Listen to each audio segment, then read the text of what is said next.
Curtis, first of all, a few words about the first 3 games. Team achieved 7 points from possible 9. Are you happy with that? Yeah, of course. Anytime you can get 7 out of 9 points on a trip is going to be a bonus. It's going to add up come the end of the season. It's going to put you in a good position in the standings and in your division and moving forward to the playoffs. And obviously the first game, giving up the 2 extra points in overtime is a little disappointing. It was the first game of the year, and great crowd. Fans were very supportive, and you want to get the win to start the season off perfect, so to say. But the guys were able to bounce back and move forward and get 2 straight wins here. In the last game, obviously, with the shutout win, it shows you commitment to defense that all the players have put in. And the goalie, Riku, played great. Everyone in front of him did their best, and with a great 3-0 outcome, it gives us confidence moving on to this first road trip. As you mentioned, win or lose, how important is it to bounce back right at the next game? Yeah, well, when you have a 60-game schedule, you can't frown on a loss too long. You have an opportunity a day, usually in between games, to go over film and figure out what you need to improve or what you did wrong. And it's a professional league that needs to learn and forget and move forward and try to get the new 3 points on every game that's upcoming. I mean, if you dwell on the last game too long, you start to get into maybe a losing streak, and that's something you want to avoid. 4-game road swing coming up first for this team. Your expectations? Well, it's going to be interesting, but I mean, with the team we have built in our system, I think we should be successful on all the trips. This one is important. Obviously, the first one of the year.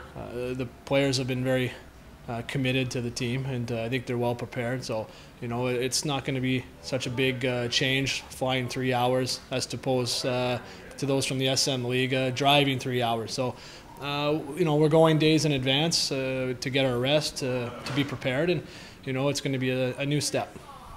You played in a lot of those rinks we're playing in this week and next week. What can you say about the atmosphere and the way teams play at their home rinks in the KHL? Well, the atmosphere will be strong. I mean, the Russian people are also very passionate about their hockey, and these particular 4 cities, from my memory, have good fans. And obviously, starting in Chelyabinsk with Tractor is a team that's used to winning, and they have a lot of support. So, when we go there, we're going to expect everybody plays their best or stronger at home in their home rinks, and that's something we have to be prepared for. And even though we're on the road, we can't use it as an excuse. We need to be ready every game, the drop of the puck, and match their energy to start every game. And then with the commitment to our system, in the end, we should prevail.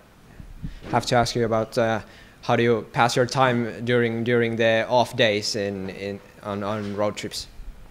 Well, obviously, with the language barrier, it's pretty different when you're traveling through Russia. But you have an opportunity with those days off, in the mornings to maybe get up and walk around a little and see some of the culture that these Russian cities, maybe isn't known to most players. I personally enjoy, walking around and grabbing a coffee and seeing what they have to offer. And most of them have, a lot of history in them. It's a very old country, obviously, and been through a lot. So, it might not be something most players are used to seeing throughout Europe, where taxes are higher and money is spent a little bit different on infrastructure. But it's still something, part of history, part of the world, and a new culture to experience. I think the guys will learn a lot this road trip. Have you already nominated yourself as the official tour guide? Well, we have lots of guys who have spent time in Russia, obviously. So any way I can help, I'm more than willing. But for those who want to get out on the town, but there's most of them have some sort of mall or some restaurants nearby, and the players are able to get out and walk around. So anyone that wants to tag along is more than willing. Okay, thanks a lot, Curtis. Thanks, dude.